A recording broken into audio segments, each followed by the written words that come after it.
Welcome back नाज़रीन। हम गुफ्तगू करें फैसल चौधरी साहब से और मुस्तफ़ा नवाज़ खोखर साहब से। खोखर साहब, यही सवाल कि आप भी क्या फैसल चौधरी साहब की तरह ये समझते हैं कि आप PMLN को या पाकिस्तान पीपल्स पार्टी को कन्विंस कर लेंगे कि वो आप लोगों से बात करें अपनी हुकूमत के कॉस्ट पर? जी, मैं जो नुक्ता मुकम्मल करना चाह रहा था और वो जो आपके सवाल से ही जुड़ा हुआ है जी जी कि आने वाले चंद महीनों में, चंद हफ्तों में अगर 27वीं आईनी तरमीम सामने आती है और जो खतोखाल हम उसके सुन रहे हैं, अगर उसके अंदर 18वीं तरमीम को रोल बैक करने की बातें दुरुस्त साबित होती हैं, अगर उसमें NFC अवार्ड को छेड़ने की बातें दुरुस्त साबित होती हैं, फेडरल टेरिटरीज को बढ़ाने की बातें दुरुस्त साबित होती हैं, तो ये वो कॉन्वर्सेशन है कि जिससे एक तो federating units will be up in arms और दूसरा पाकिस्तान पीपल्स पार्टी के लिए भी बहुत मुश्किल हो जाएगा चलना। वो ऑलरेडी नेहरू वाले मामले पे काफी मार खा चुके हैं।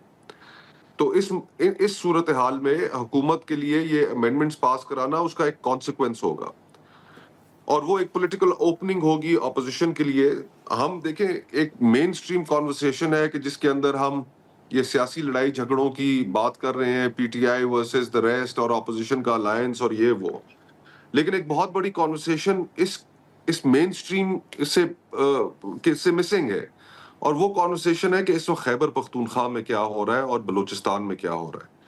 हमें अगर इस मुल्क के अंदर एक कौमी डायलॉग करना है तो वो सिर्फ इन सियासी झगड़ों को खत्म करने के लिए नहीं करना।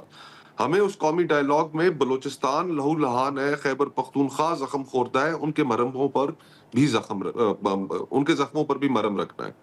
और फिर ये बात पीपल्स पार्टी और मुस्लिम लीग नून और एस्टेब्लिशमेंट और सारी पॉलिटिकल पार्टी से आगे जा चुकी है कि आज पाकिस्तान की इस लड़ाई झगड़े के जो असल जो कीमत अदा कर रहे हैं वो पाकिस्तान के लोग हैं।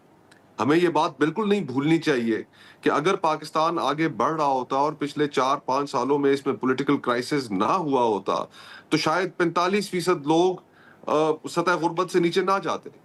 आज अगर मुल्क में 22% के करीब बेरोजगारी है, जो तो हमारी तारीख की सबसे बड़ी शरह है, और नौजवानों में तो ये शरह 30% तक जा चुकी है, तो ऐसा ना होता।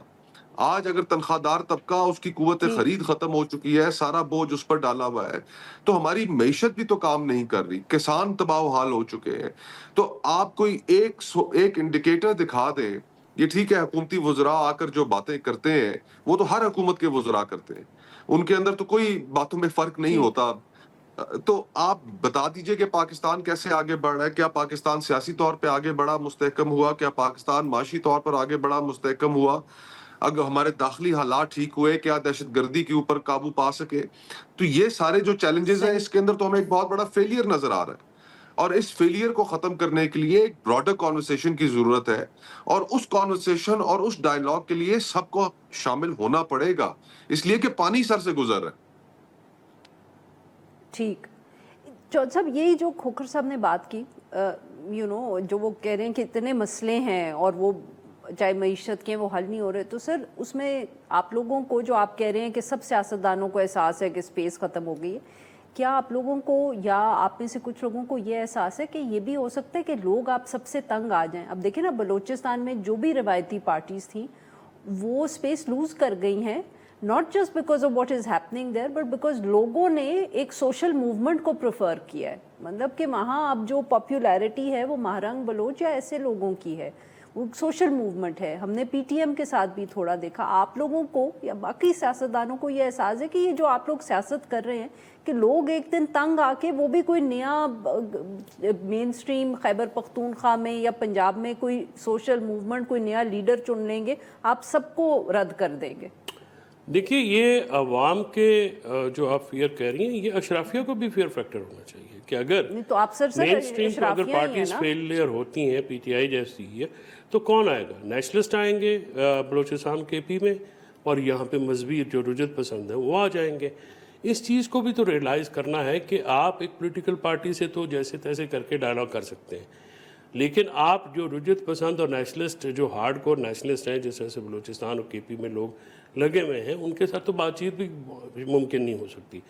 फिर जिस तरह के मामलात बन रहे हैं इस वक्त लॉ एंड ऑर्डर की सिचुएशन को लेके, बातचीत तो मुमकिन हो सकती है सर, करना नहीं चाहते आप लोग। गुजारिश है कि अगर ये सियासतदान ہماری پارٹی سمیت نہیں ریئلائز کر رہے. دیکھیں ہماری پارٹی کا جو کیڈر اس وقت باہر ہے اس کی تو پولیٹیکلی کوئی اتنی بڑی قد کاٹ نہیں ہے کہ وہ اس طرح کا سوچیں.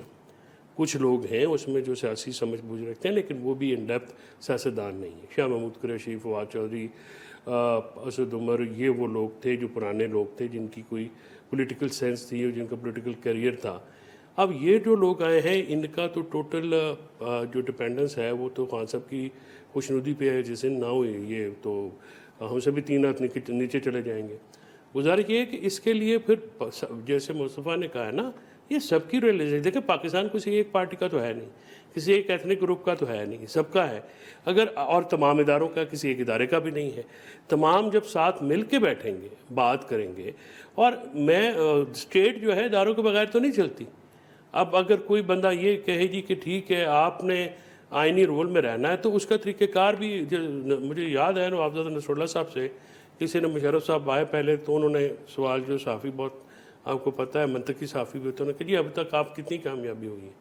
تو انہوں نے ان کو تقریباً ڈانٹتے ہوئے کہا کہ دیکھیں آپ کو سمجھ ہی نہیں ہے کہ سیاست پہ بہت آہستہ آہستہ چلنا پڑتا ہے اور یہ کام آسان نہیں ہوتا ہے. when elephant comes into room اس کو باہر کا راستہ دکھانا بھی بڑا مشکل ہوتا ہے. تو اسی وجہ سے ہم جیسے لوگ جو ہیں، جو وسل بلوئرز ہیں، جو بات کر رہے ہیں، یہی بار بار جو ہے شور ڈال رہے ہیں کہ بھائی آپ اپنے عقل کو ہاتھ ماریں. اپنی پارٹی میں بھی کہہ رہے ہیں کہ آپ بھی اس طرح کا ہارڈ کور سٹانس نہ لیں، کسی پولیٹیکل راستے کی طرف آئیں. اور دوسروں کو بھی کہہ رہے ہیں کہ پولیٹیکل راستے کی طرف آئیں، ڈالر کی طرف آئیں. پاکستان کی فیوچر بہتر ہوگی تو ہم سب کی فیوچر بہتر ہوگی. اگر پاکستان کو خدا نخواستہ اس قسم کے گروپوں کا سامنا کرنا پڑا تو پھر ہم میں سے تو کوئی بھی سیاست تو نہیں کر سکے گا. بہت بہت شکریہ ہمارے 2 مہمانوں کا، انہوں نے ہمارے لیے وقت. ناظرین یہاں پہ لیں گے ایک چھوٹی سی بریک، اور جو ہم بریک سے واپس آئیں گے تو ہم بات کریں گے Quetta Balochistan internet mobile service جو ہے وہ بند کر دی گئی ہے. کیوں، یہ جانیں گے.